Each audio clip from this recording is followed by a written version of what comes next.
idea that China is going to end up like a Western-style society is a nonsense. China will remain China.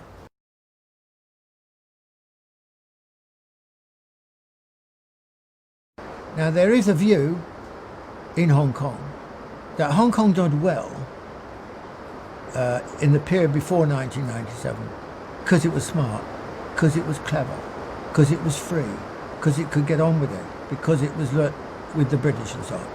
Now, I think that for the great part, this is a serious misinterpretation of history. Another reason that the period since 1997 has been criticised, particularly by the British, you say the former governor of Hong Kong, Chris Patten, would say, you know, China's not been true to democracy and so on. Now this, in my view, this is British hypocrisy. Britain ran Hong Kong for 155 years. And I'll tell you something, there was never a semblance of democracy. Did they ever introduce universal suffrage? Did they ever talk about universal suffrage? Not a word of it until after the handover agreement, and then with Chinese rule looming, then it became essential that Hong Kong was democratic in a Western-style fashion. This was hypocrisy. How should Hong Kong try and proceed now? Now, I think a word of criticism here of the Chinese government and its handling of Hong Kong. I think that one country, two systems, which was a brilliant solution to the problem of Hong Kong, a civilization state solution to the problem. A nation state would never think of those terms, in those terms. But what is one country, two systems? How do you create the balance between the two?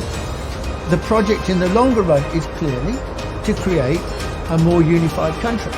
It's not to just keep the two places entirely separate. And I think one of the difficulties that China has had is that initially its reaction to the handover, remember this is 1997, this is China just turning outwards into the world. There was a lot of publicity questioning about how China will conduct itself as the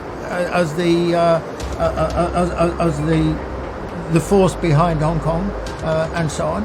And so I think that China's natural instinct in that period, an understandable instinct, was to emphasize two systems. I mean, I remember when I lived in Hong Kong for 2.5 years, soon after the handover, and I remember, you know, being surprised that the only evidence, virtually, of any Chinese presence, visible presence in Hong Kong, was one Chinese flag flying over one of the buildings near the harbour.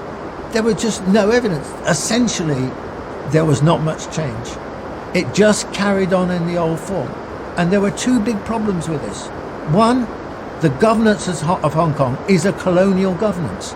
It's set up in a colonial manner. It's a kind of executive. There's no political leadership.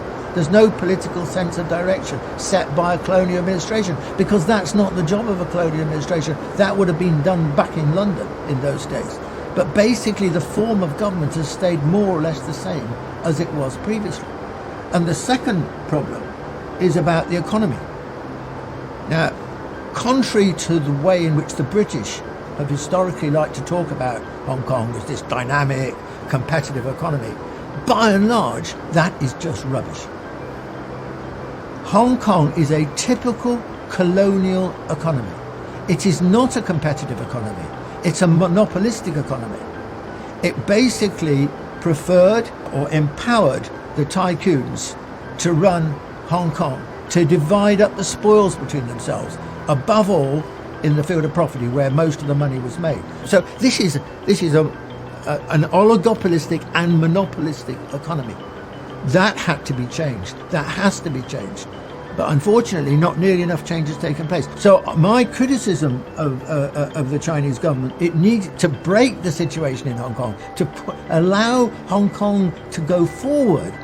It needs to change those two situations, to have a different sort of administration and to have a different kind of economy, which is more open. Now, let me finish by saying, compare the fortunes of Hong Kong with Shenzhen. Deng Xiaoping deliberately suggested the idea of Shenzhen just over the border, a little fishing port, so it was close to Hong Kong and could model itself and learn some of Hong Kong's lessons. Now compare the situation of Hong Kong today with where Shenzhen today. Shenzhen has made absolutely electrifying progress. It is the technological centre probably of China.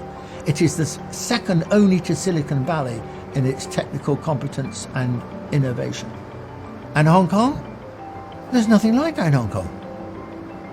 Hong Kong has made zero, they talked about it, but it made zero progress in this direction.